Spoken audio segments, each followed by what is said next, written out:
দেব Rukmini seriously রব নে বানা দি জোড়ি। প্রেমিক একদিকে পুরোপুরি মানে এই মুহূর্তে বাংলার নাম্বার ওয়ান ভার্সেটাইল অ্যাক্টর, এ নিয়ে কোনো সন্দেহ নেই। আর প্রেমিকাও এই মুহূর্তে দাঁড়িয়ে বাংলার নাম্বার ওয়ান ভার্সেটাইল অ্যাক্ট্রেস। কোনো রকম আর আমি দ্বিমত করতে পারবো না, সে তোমরা যতই আমার সঙ্গে কমেন্ট বক্সে আমাকে যাই বলো তাই বলো না কেন, এটা আমি মানতে বাধ্য। এই মুহূর্তে রুক্মিণী মৈত্রর ধারে কাছে পারফরমেন্সে কেউ জায়গা পেরোতে পারবে না। একমাত্র শেষ কোয়েল মল্লিককে দেখেছিলাম যে নিজের দখলে সিনেমা হিট দিতে পারে বা দর্শক টানতে পারে। এই মুহূর্তে দাঁড়িয়ে রুক্মিণী মৈত্র, কোনো সন্দেহ নেই। এই আগের বছরই বুমেরাং রিলিজ করে, যেখানে একটা রোবটিক চরিত্র আমরা তাকে করতে দেখি, একটা স্মার্ট উমেনের চরিত্র আমরা তাকে করতে দেখি। এই সিনেমায় পুরোপুরি উল্টো একটা ক্যারেক্টার, এবং সেখানে তার পারফরমেন্স দেখো, তাক লাগিয়ে দেওয়ার মতো। এবং প্রথম থেকেই আমি এই কথাটা বলেছিলাম, এই কাজটা প্রচণ্ড বড় স্কেলে বানানো হয়েছে।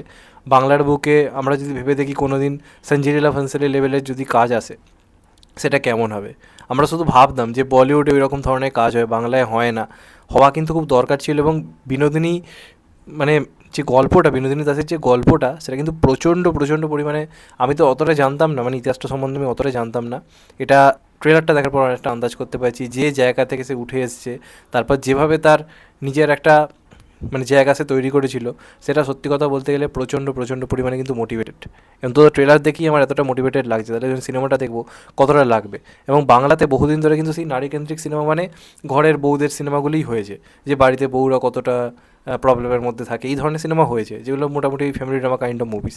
কিন্তু এই রকম যে লার্জার দ্যান লাইফ যে চরিত্রগুলো, যেগুলো মানে লার্জার দ্যান লাইফ মিনস আমি বলতে চাইছি নিজের জীবনে যেভাবে সে নিজের জীবনটাকে কাটিয়েছে, যেভাবে সে নিজের জীবনটাকে ভেবেছে, কোথাও গিয়ে সেটাও তো লার্জার দ্যান লাইফ হয়ে যাচ্ছে। তো সেই রকম নারীকেন্দ্রিক সিনেমা কিন্তু বাংলায় হয়নি। তো এটাকে যেভাবে বড় স্কেলে বানানো হয়েছে, দেখতে এক কথায় ভয়ঙ্কর লাগছে। এবং প্রত্যেকের যে মানে বিভিন্ন চরিত্রে যাকে বাসা হয়েছে, বেসিক্যালি গিরিশ ঘোষ হিসেবে এখানে কৌশিক গাঙ্গুলির যে পারফরমেন্স, দারুণ দেখতে লাগছে তাকে প্রথম কথা দারুণ দেখতে লাগছে। এবং যেমন তার পারফরমেন্স মানে তাক লাগিয়ে দেওয়ার মতো। ছোটো ছোটো চরিত্রে আমরা রাহুল বোসকে দেখতে পাচ্ছি, অনেক দিন পরে বাংলা সিনেমায় আবার রাহুল বোস। এছাড়া মীরদাকে তো মারাত্মক লাগছে, তার যে গলার ভয়েস, মানে তার সঙ্গে যেভাবে ক্যারেক্টারটা ম্যাচ করেছে দেখার মতো। কিন্তু ওমদাকে দেখে মারাত্মক লাগলো। ওম এবং এখানে রুক্মিণীর আমরা জুটি হিসেবে দেখতে পাবো, যেটুকু তাদেরকে দেখা যাচ্ছে জুটি হিসেবে কিন্তু বেশ ভালো তাদেরকে মানাচ্ছে। এবং ওমদাকে দিয়েও যে এরম সিনেমা করানো যায় কেউ ভেবে দেখেনি, কিন্তু বাংলায় কেউ ভেবে দেখেনি। তোমরা দেখো শেষ কয়েক বছর থেকে এরম সিনেমায় কেউ কল্পনা করতে পেরেছে? ভাল লাগলো যে দেব এইভাবে ট্রাই করছে যারা রয়েছে তাদেরকে কাজে লাগানোর। তো এটা দেখে ভালো লাগলো। ওমদাই মানে কী বলবো, এই সুযোগটা সত্যি কথা বলতে ডিজার্ভ করে। ভালো লাগলো দেবদা এই সুযোগটা দিল। এবং দেবদা শুধু নিজের কথা নয়, গোটা ইন্ডাস্ট্রির যে কথা ভাবছে এটা ভাবা যাচ্ছে। যখন প্রডিউস করছে এমন এমন কিছু কাজ আনছে যেগুলো সত্যি আমাদের ইন্ডাস্ট্রিতে দরকার। যেমন ওই যে সিনেমাটা করেছিল হবুচন্দ্র রাজা, হবুচন্দ্র মন্ত্রী, ওরকম সিনেমা তো সত্যি বাংলায় কেউ কল্পনা করতে পারেনি রিসেন্ট টাইমে, কেউ বানাই না ওরকম সিনেমা। ইভেন তারপরেও কেউ বানিয়েছে, বানাতে পারেনি, কিন্তু দেবদার প্রোডাকশন থেকে এসছে। তেমনভাবে এটাও এরকম ধরনের সিনেমা কিন্তু বাংলায় সত্যি কথা বলতে গেলে হওয়া খুব দরকার।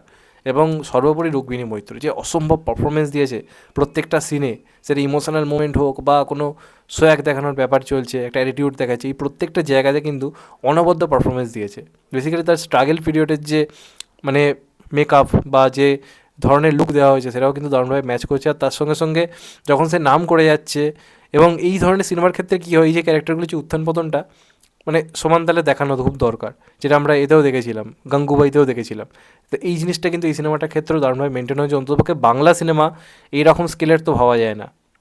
এটাই অন্য কোনো প্রোডাকশন হলে হয়তো খুবই দেখতেন, হয়তো লিমিটেড বাজেটের মধ্যে খুবই লিমিটেডভাবে বানাতো, কিন্তু এরা সেই স্কেলটা দিয়েছে, বড়োভাবে সিনেমাটাকে বানিয়েছে, দেখতে ভালো লাগছে। তো আমি তো প্রচণ্ড এক্সাইটেড এই কাজটা নিয়ে। আমার তো মনে হচ্ছে এই বছরের one of the best performance আমরা পেতে যাচ্ছি।